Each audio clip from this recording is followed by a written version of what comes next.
What is going on, everyone? Welcome to another very exciting episode right here on the MIgardener channel. I am so excited about today's video because we're going to be doing a classic harvest video. Yes, that's right. The harvest videos that you guys come to know and love here on the channel. We're going to be doing one today with our garlic. It's ready to harvest, and so I'm really excited to see what we've got going on because we actually have 6 different varieties of garlic here. We have a mixture of softneck and hardneck.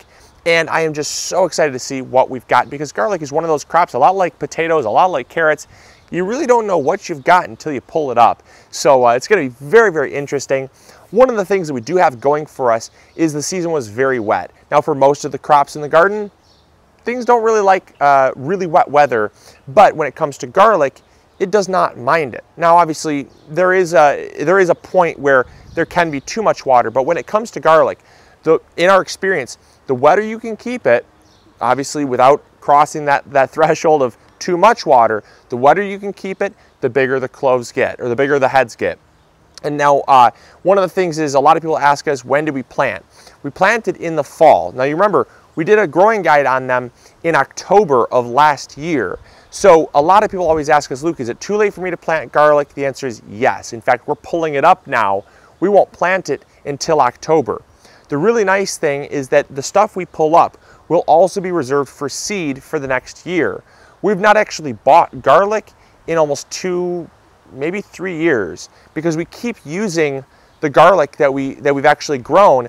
It not only gets bigger, it gets healthier, and it gets more climatized to our region, but it also is it becomes more disease resistant, more pest resistant. It just is, it's just better to save your own seed. And not only that, but it saves a ton of money as well. So I really hope that you guys start doing that.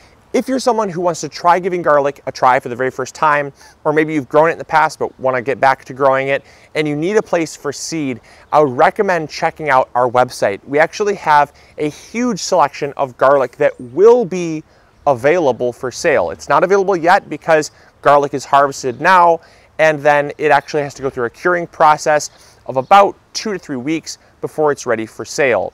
So once the garlic is ready, you can actually join the wait list now over at MIgardener.com, and then when the garlic heads become available, they're sold by the head, and we will ship them directly to you regardless of where you live. It's a really cool program. We partner with a lot of other local farmers in the area, and so we support local farmers, and we get you guys amazing garlic heads that you can grow in your garden. We're also going to be adding 2 other varieties this year to our offerings that are not on the website yet. So stay tuned for that. But just again, a shameless plug to MIgardener.com. We've got you covered spring through fall. There's something you can be planting from MIgardener.com. So yeah, let's get into the harvest now. It's gonna be really fun, really interesting, and I can't wait to see what we got. So we did plant all of our garlic based on variety. We mostly planted softneck, and we do have some hardneck varieties off in the back.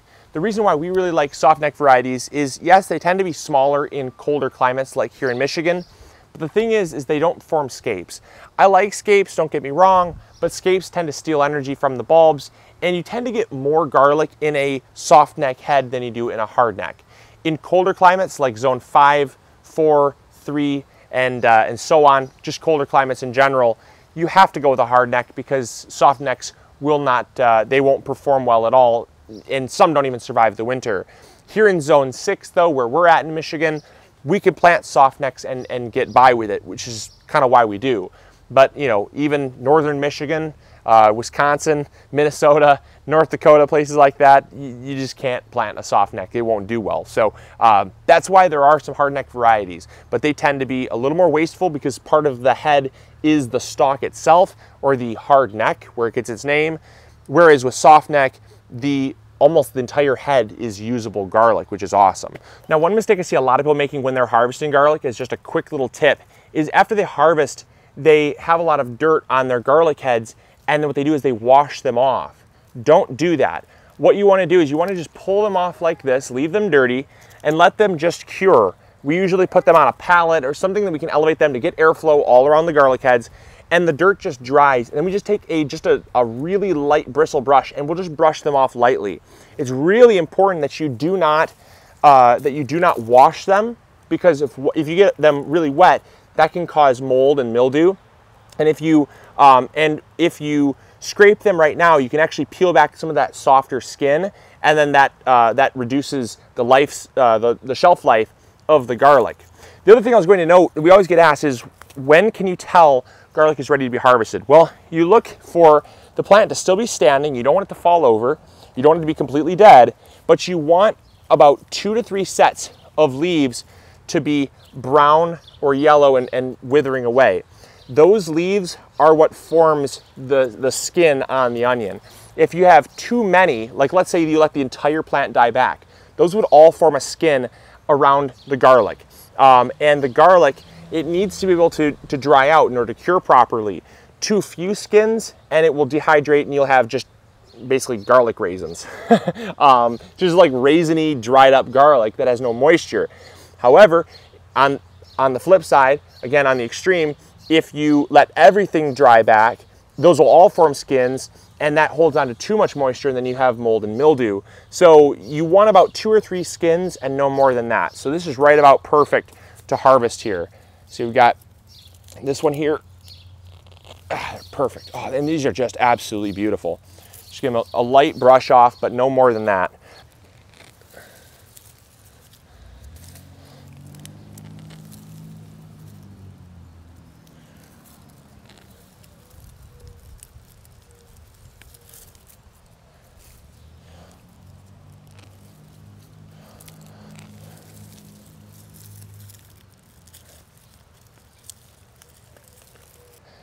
I think all in all, we planted, I want to say about 200 cloves. So there should be about 200 heads of garlic in here. The nice thing is that garlic is so healthy for you. I mean, it is a superfood if there ever was one. And we use it in everything. I mean, they always say a clove of garlic a day keeps death and aging away. And so I kind of live by that. We put garlic in everything. Raw is better, obviously, than cooked, but we put garlic in absolutely everything. And it's so delicious and versatile. One of the things I really enjoy is a lot of the different varieties of garlic have different flavor profiles. You know, some are nuttier, some are a little spicier or hot, as you know, it's come to be called. It's a hot garlic. But it's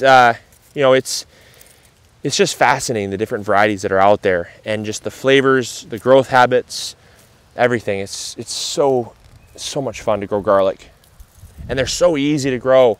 You know, if you look at a head of garlic in the store, for even a small head like this is what we consider like a little dinky head. This right here, organically grown at our local market, would be about 25 to 50 cents because you pay by the pound at our local market. So this would be about 50 cents probably. And I mean, that's almost nothing.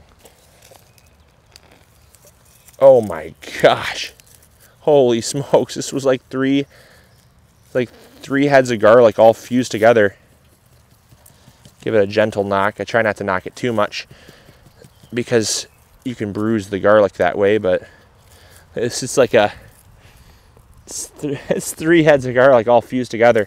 I probably accidentally planted 3 cloves and only thought I planted 1. That can happen from time to time.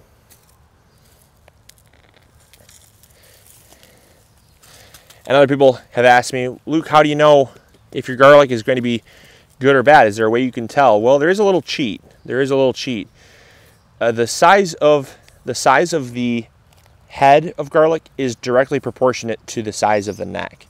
You just don't have a big neck and a small head. They are directly proportionate. So if I take this one here, which is much smaller, and pull this up, you can see it correlates to a much smaller head of garlic. Medium-sized neck, which snapped, is probably going to be about a medium to average size garlic head. Yep. It's decent. It's about 1 3/4 inches in diameter. Very acceptable size. I would not consider that large by any means, but this one will be larger because this has a larger neck. Yep, and it is. You can see here, larger neck, larger head. That sucker's big. That's a big head of garlic right there. That's like probably 2.5 inches in diameter. That's a big head of garlic. Oh my gosh. That right there is one of the biggest heads of garlic so far this year. These are beautiful. Oh my gosh, these are absolutely beautiful. Holy smokes. These suckers are giant. Look at that. Look at the head on that. That is just astounding. I mean, that is like the size of my fist. And that's not elephant garlic. That's just regular garlic. This is the German extra hardy, or not German extra hardy, sorry, the Polish white. This is the Polish white. German extra hardy is a hard neck. Polish white is a soft neck, and it is a beast of a soft neck variety. Absolutely love this one. And just in case you guys have not noticed yet, I do have a mustache. You don't need to let me know. I know, I made the decision. So if you guys like it, wonderful. If you don't, I apologize. Your opinion doesn't really matter. What I decide to do to my facial hair is kind of up to me. Anyways, let's get back to harvesting garlic. Now you guys are probably wondering, what on earth are you going to do with all of that garlic? Well, obviously, if I have not alluded to it already, we're gonna eat it all. We eat garlic in every single meal, and garlic is a crop that it has such a long shelf life. You know, a lot of the garlic you buy in the store has been in storage for probably close to 5 to 6 months. Now, garlic can last, once picked fresh and cured properly, it can last up to 9 months. And one of the last tips I'll leave you guys with before I finish up harvesting here off camera is we always stop watering about 2 to 3 weeks prior to us harvesting. We do that because we want to help the curing process occur. The more water content the soil has, it's a little easier to harvest, granted, but you know, if you got a little hand trowel, or you know, your soil is really soft like ours, you can pull them up without a problem. And that right there is the biggest head of garlic I've grown all year. You know, you really don't need to worry if your soil is nice and soft because they come right up, or if you have a hand trowel. But by watering them, you're risking a lot of rot and mildew. Those are some really big garlic heads. Wow, good harvest this year. Now, got to figure out what to plant. Whew, it is hot out, but we got it finished. 2019 garlic harvest is in the books, and I'll tell you what, it is pretty successful, This is the most garlic we've ever grown here. And how we kind of keep pressing the limits. You guys have always asked me, well, what's next? You know, can you get any more out of the space? I think we can, Because what we did was we moved them closer together, and every year we don't see negative results, so we keep moving them closer together. And that's what I encourage you guys to do.